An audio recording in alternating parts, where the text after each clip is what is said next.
¿Qué tal? Buenos días, buenas tardes, buenas noches. Mi nombre es Daniel González Estier y el objetivo de este video es charlar un poquito sobre objeciones.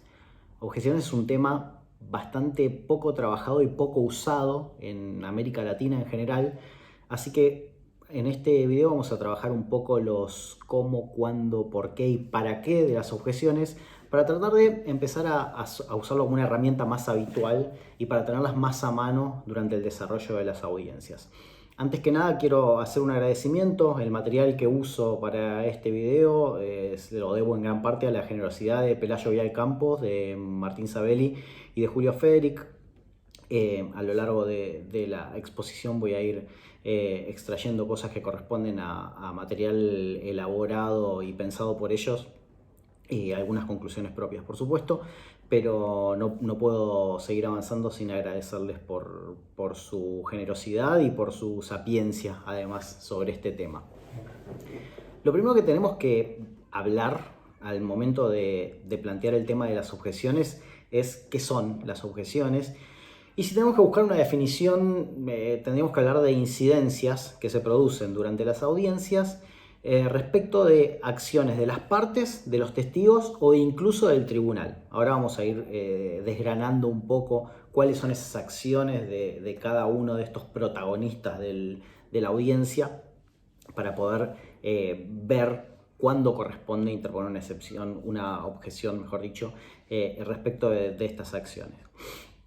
Y decía yo al principio que las objeciones son bastante poco usadas, no es algo a lo que estemos muy habituados, y esto tiene que ver con varias cuestiones que son fundamentales para conocer al momento de pensar en una objeción. El hecho de plantear una objeción nos plantea tres exigencias básicas. La primera exigencia es tener un conocimiento profundo y acabado de nuestra teoría del caso. La segunda es tener un conocimiento profundo y acabado de la teoría del testigo, según se trate, si es una cuestión relativa a un testigo, una objeción que vamos a interponer en el momento de la declaración de un testigo, tenemos que tener muy en claro cuál es la teoría del testigo, qué es lo que esperamos y lo que necesitamos de ese testigo para nuestra teoría del caso. Y por último, nos pone muy en evidencia la relevancia de las audiencias de preparación, audiencias preliminares, audiencias previas, según el nombre que tengan en cada formato procesal, pero es sumamente importante al momento de interponer una objeción saber qué es lo que ha ocurrido en la audiencia preliminar. Y además eso nos va a exigir, que este es otro tema del curso, que al momento de la audiencia de preparación hayamos hecho nuestra tarea, hayamos hecho nuestros deberes, hayamos planteado todo lo que tenemos que plantear. ¿Por qué? Porque en esa audiencia se va a decidir qué es lo que puede ingresar al juicio y además para qué va a ingresar al juicio. Y eso va a ser sumamente relevante porque si no ocurre durante la audiencia aquello que estuvo previsto durante la preparación, entonces vamos a poder objetar. Después lo voy a desarrollar más ampliamente, pero estos son como tres puntos básicos que tenemos que tener en cuenta para poder interponer una objeción: la teoría del caso, la teoría del testigo y el desarrollo de la audiencia de preparación.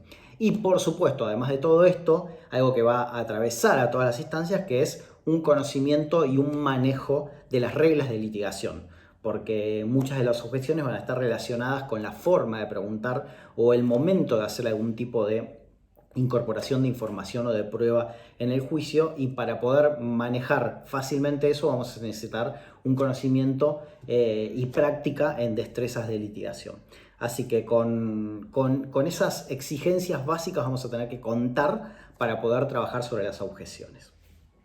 Sabiendo esto, el segundo punto sobre el que voy a profundizar un poquito es más que profundizar, mencionarlo, el momento en el cual se puede interponer una objeción. O sea, ¿cuándo vamos a interponer una objeción durante una audiencia? Y la realidad es que podemos interponer distintos tipos de objeciones a lo largo de toda la audiencia, desde que empieza hasta que termina. ¿Por qué? Porque, como les conté, esto es una incidencia contra algún tipo de acción de las partes, de los testigos o del tribunal, y ese tipo de acciones se pueden dar a lo largo de todo el juicio. Ahora vamos a profundizar y vamos a ver por qué pasa esto, ¿no? Y además vamos a tener que tener en cuenta no solamente el momento de interponerla, que puede ser, como les dije, en cualquier momento de la audiencia, sino además el presupuesto para interponer una objeción. O sea, ¿Por qué interponemos una objeción? Básicamente porque se está tratando de hacer algo durante el juicio que afecta a nuestra teoría del caso. Y además porque tenemos herramientas legales para plantearlo. O sea, no podemos decir objeción a una pregunta porque afecta a mi teoría del caso porque no me conviene. No, claramente tiene que haber un fundamento legal para esto. Ese fundamento legal, además, en general va a estar dado, obviamente, por los códigos procesales, muchas veces por la Constitución, pero además por los límites que se fijaron durante la audiencia de preparación de la audiencia del juicio. Y por eso insisto mucho en la relevancia de esta audiencia preliminar, que muchas veces le dejamos un poco de lado, pero la verdad es que es sumamente relevante para todo el desarrollo del juicio. Bien, entonces, ya sabemos que podemos interponer las objeciones en cualquier momento del juicio, siempre que afecte a nuestra teoría del caso y que tengamos un fundamento para hacerlo, pero ahora vamos a ver qué es lo que objetamos. O sea, ¿por qué interponemos una objeción en el sentido de qué es lo que vamos a evitar que se produzca durante el juicio? Y esto puede ocurrir respecto de dos cuestiones: la incorporación de información al juicio o la incorporación de prueba al juicio. ¿Cuál es la diferencia? Las pruebas van a ser las que se incorporan a través de las declaraciones durante el juicio, y la información puede ser incorporada a través de las partes o incluso del tribunal. Entonces, cuando se trate de información que las partes introducen al juicio y que no tendrían por qué introducirla, ahí vamos a poder plantear una objeción. Esto puede ocurrir respecto de los alegatos, respecto al alegato de apertura, respecto al alegato de clausura, o incluso se puede hacer una objeción dentro de una objeción. Y acá me voy a detener. Entonces, la primera parte de este pequeño módulo va a ser respecto de la objeción a la información y después voy a profundizar en la objeción a la prueba. ¿Cuándo objetamos un alegato?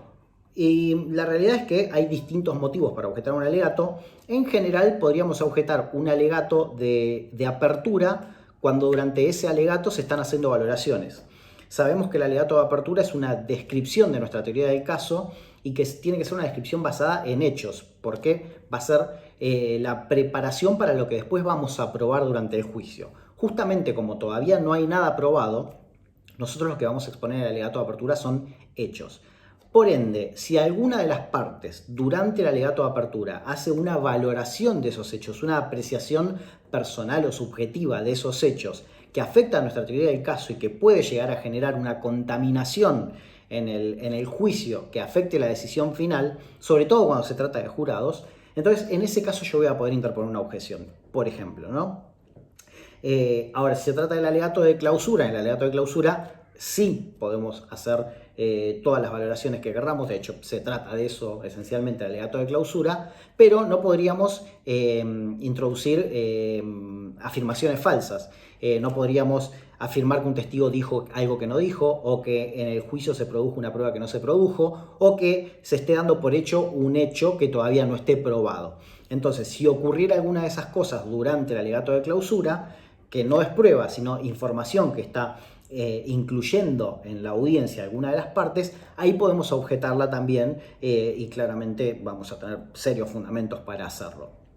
También podemos objetar en un alegato alguna actuación de las partes que incluya una violación a una norma de ética o a una norma constitucional. Por ejemplo, si en un alegato de clausura el fiscal dijera que el acusado es claramente culpable porque si fuese inocente habría declarado y habría explicado qué es lo que pasó. Bueno, en ese caso es una valoración que está afectando un derecho constitucional, que es el de no declarar, y eso bien podríamos objetarlo y además, creo yo, podría ser causal de nulidad del juicio. Pero ese podría ser otro ejemplo distinto de afirmar algo sobre un hecho o sobre una prueba y que tiene una raigambre constitucional e incluso convencional de derecho internacional de los derechos humanos. Entonces, respecto de alegatos, podríamos profundizar sobre algunos más, pero estos son algunos ejemplos de cuándo podemos objetar un alegato. También les decía, podemos objetar dentro de una objeción, o sea, si en el marco de una objeción realizada se le corre traslado a las partes, se le da a las partes la posibilidad de defenderse de esa objeción y durante la defensa de esa objeción la parte aprovecha para incluir una información que es ilegal, que es inconstitucional o que es inadmisible o que ya fue filtrada en la audiencia preliminar, podríamos hacer una objeción dentro de la objeción con respecto a eso. O incluso puede estar incluyendo información que un testigo no incluyó y que pueda llegar a ser confundida con la prueba. Entonces en esos casos podríamos incluir una objeción dentro de la objeción. Es bastante extraño, pero podría llegar a ocurrir. Entonces, estos distintos ejemplos lo que nos muestran es posibilidades de objetar la incorporación de información al juicio. Ahora entonces, como les prometí, me voy a meter un poco en lo que es la objeción de incorporación de pruebas al juicio. Y respecto a la incorporación de pruebas al juicio, podemos objetar preguntas de las partes, podemos objetar declaraciones de un testigo, podemos objetar informes periciales, podemos objetar documentos que se incorporen, cualquier otro tipo de evidencia material e incluso podemos objetar la actuación del tribunal. Voy a profundizar sobre algunos de estos puntos, sobre los demás creo que es bastante lógico sobre la base de lo que vengo diciendo, pero sobre algunos de los puntos voy a profundizar. Y sobre el primero que voy a profundizar es sobre el tipo de preguntas que podamos objetar. Acá lo que voy a hacer es, les voy a enumerar una serie de objeciones que son 23, no voy a explicar cada una, sí les voy a mandar como material adjunto una breve explicación de cada una de estas objeciones, que es un trabajo desarrollado justamente por Julio Federic, a quien agradecí al principio del video. Ahora lo que voy a hacer enumerarlas y por ahí hacer alguna salvedad sobre alguna de estas objeciones, sobre el tipo de preguntas. El tipo de preguntas que pueden ser objetables son las capciosas, las indicativas, sugestivas. Sugestivas, hacemos una aclaración, son objetables cuando son en un examen directo. En un contraexamen sabemos que las preguntas van a ser sugestivas porque la respuesta va a ser por sí o por no.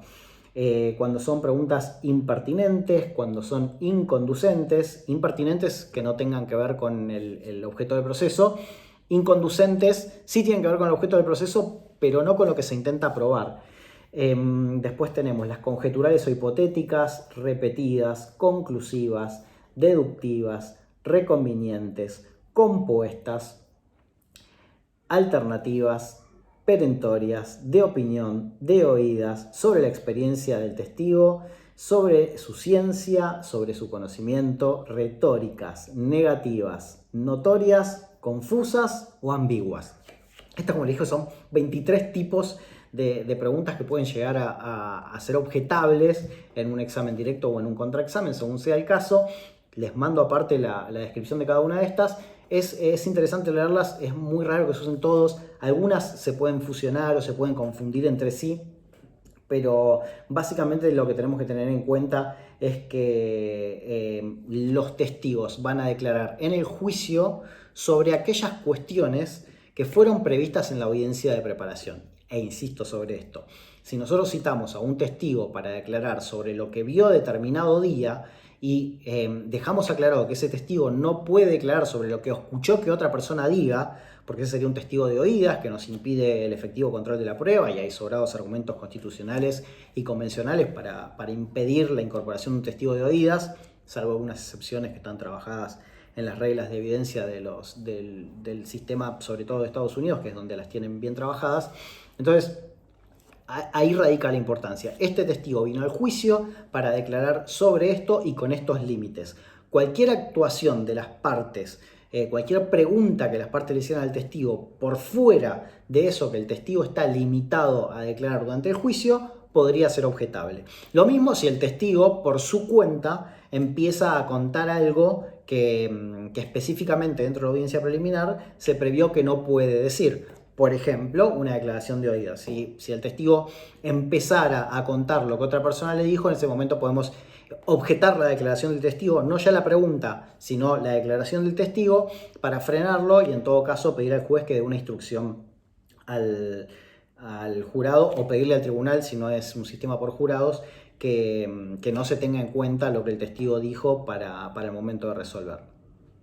Bueno, y después les decía, se pueden objetar pericias, documentos, evidencias materiales y en estos puntos también tenemos que tener muy en cuenta cuál es el objetivo de esa pericia, de ese documento o de esa evidencia para el juicio y si la pericia, el documento o la evidencia se excede de aquello para lo que está previsto en el juicio, entonces en ese caso vamos a poder objetarlas. Y queda para lo último una breve referencia a objeciones respecto de la actuación del tribunal.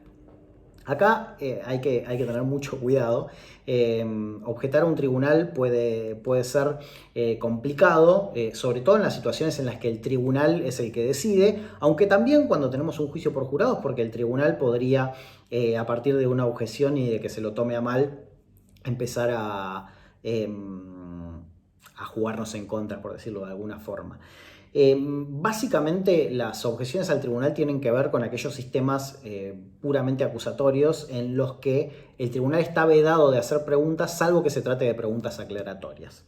La cuestión de las preguntas aclaratorias es muy compleja, quizás hasta incluso podría merecer un módulo aparte, pero yo soy de la idea de que la pregunta aclaratoria tiene que ser interpretada en la forma más restrictiva posible. O sea, ¿qué significa una pregunta aclaratoria para el tribunal? Que el tribunal pregunte sobre algo que no se entendió. Que no se entendió porque el testigo habla bajo, porque tiene una forma de comunicarse muy cerrada, porque tiene un acento que no se le comprende, o porque usó palabras en otro idioma, o porque usó algún tipo de jerga popular que no sea común, entonces se requiere una aclaración sobre eso, o porque haya dado un relato confuso que no se llegue a comprender. Que sería también una excepción a trabajar, porque para mí eso es responsabilidad de la parte, no del tribunal. Pero bueno, desde mi punto de vista la pregunta aclaratoria se tiene que interpretar en forma absolutamente restrictiva, y si el tribunal se excediera en esa facultad de hacer una pregunta aclaratoria, entonces las partes podríamos objetar al tribunal justamente sobre el sentido o el alcance de esa pregunta, ¿no? Y esto, insisto, tiene que ver con el carácter acusatorio y adversarial. O sea, si yo soy, no importa, defensa o acusación, y el tribunal empieza a hacer preguntas que afectan mi teoría del caso, me estoy enfrentando no solamente a mi contraparte, sino que además me estoy enfrentando al tribunal, que debiera ser un tercero imparcial. Entonces, en esos casos también podemos objetar respecto a la incorporación de pruebas la actuación del tribunal. ¿Por qué? Por cómo pregunta. Con esto básicamente estaría cubierta la cuestión de las objeciones. Pero ahora vienen desde la parte práctica dos preguntas que nos tenemos que hacer, que es ¿para qué objetamos y en qué contexto lo hacemos? La realidad es que el para qué objetamos tiene una respuesta muy simple, y es para evitar que el juicio sea contaminado con información o con pruebas que sean ilícitas, inadmisibles o inadmitidas, ¿sí? Entonces, cada vez que se pueda llegar a introducir en el juicio información o prueba que sea ilícita desde ya, inadmisible o inadmitida, o sea que ya en la audiencia preparatoria se haya discutido que esa evidencia, esa prueba, esa información no puede entrar al juicio, ahí podemos objetar. Y además tener en cuenta que afecta nuestra teoría del caso, ¿no? O sea, la base de siempre tener en cuenta que esa información, esa prueba, esa evidencia que está siendo incorporada en el juicio afecte nuestra teoría del caso. Otra cosa que tenemos que tener en cuenta es que se puede objetar para resguardar que el juicio se lleve a cabo dentro de los límites de la ética. Y la ética a la hora de la audiencia es sumamente importante, porque tenemos que conocer las reglas del juego, y es importante además que entre las partes cuidemos que el juego se lleve a cabo dentro de los límites de esas reglas. Entonces, podemos objetar también para advertir a una de las partes que está actuando en el límite de la ética, y ese podría ser un argumento serio. Y el otro motivo por el cual podríamos llegar a objetar es para preparar nuestro recurso. Hay ciertos casos en los que probablemente advirtamos que se está incorporando información que puede ser susceptible de algún planteo recursivo, de alguna nulidad, de alguna inconstitucionalidad, de alguna inconvencionalidad. Entonces, en ese caso, la objeción nos va a servir como un argumento para plantear después ante los tribunales de revisión qué es lo que pasó en el juicio, y para que eso sea evaluado y para que el tribunal de revisión tenga la posibilidad de decidir si algo que fue objetado y eventualmente esa objeción no fue admitida pudo haber afectado la decisión final del jurado o del tribunal. Entonces, evitamos contaminación, mantenemos las reglas de la ética y además nos preparamos para un eventual recurso cuando la información que ingresa o que se está permitiendo ingresar pudiera llegar a estar contaminada de ilegalidad, inadmisibilidad o inconvencionalidad, inconstitucionalidad. Esto entonces es el para qué objetamos. Y me queda por último una cuestión que es relevante también, que tiene que ver con que cuando nosotros objetamos, mejor dicho, cuando nosotros estamos en una audiencia, no siempre tenemos que objetar aquello que sea objetable. Entonces, les decía, lo primero que tenemos que tener en cuenta para objetar es que haya una afectación a nuestra teoría del caso y además que tengamos un fundamento posible para objetar, pero hay ciertas situaciones en las que nos conviene no objetar. ¿Y cuáles podrían ser esas situaciones que nos dan motivos para no objetar? Son esencialmente tres. Primero, cuando la pregunta o la actuación podría llegar a ser objetable, pero lo que está ocurriendo favorece nuestra teoría del caso. Entonces, si es objetable pero favorece nuestra teoría del caso, claramente no vamos a formular una objeción. En todo caso, correrá por cuenta de la otra parte el riesgo que asumió al introducir una información o una prueba que claramente va a afectar su propia teoría porque beneficia a la nuestra.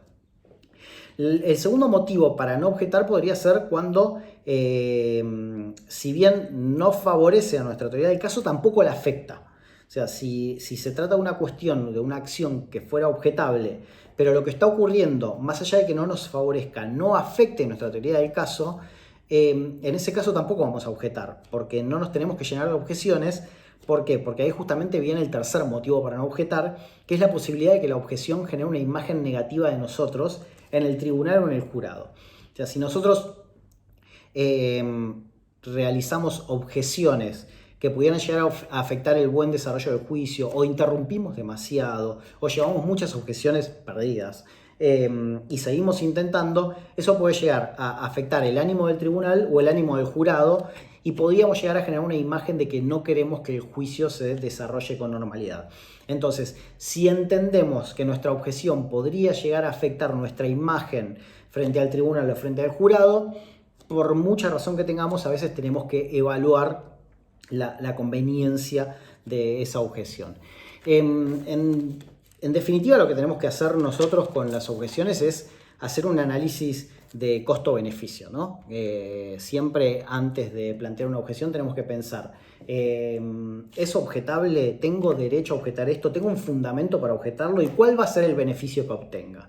Entonces, si la respuesta a todas esas preguntas, que obviamente nos tenemos que hacer muy rápidamente, pues tenemos que estar muy atentos a lo que está ocurriendo durante la audiencia, pero si la respuesta a todas esas preguntas nos da un resultado favorable, o sea, tengo motivos para objetar y además voy a obtener un beneficio de esta objeción, en ese caso hacemos la objeción. Si no, lo mejor es que nos la guardemos para otro momento en el que el beneficio de esa objeción sea más alto y el costo más bajo, para que en definitiva podamos desarrollar mejor nuestras destrezas de litigación y probar nuestra teoría del caso, que es lo que vamos a hacer en definitiva del juicio. Con esto entonces voy a dar por cerrado este video sobre objeciones y eventualmente tendremos la posibilidad de recibir preguntas sobre temas que no hayan quedado demasiado claros. Les agradezco por su atención y que tengan una hermosa jornada.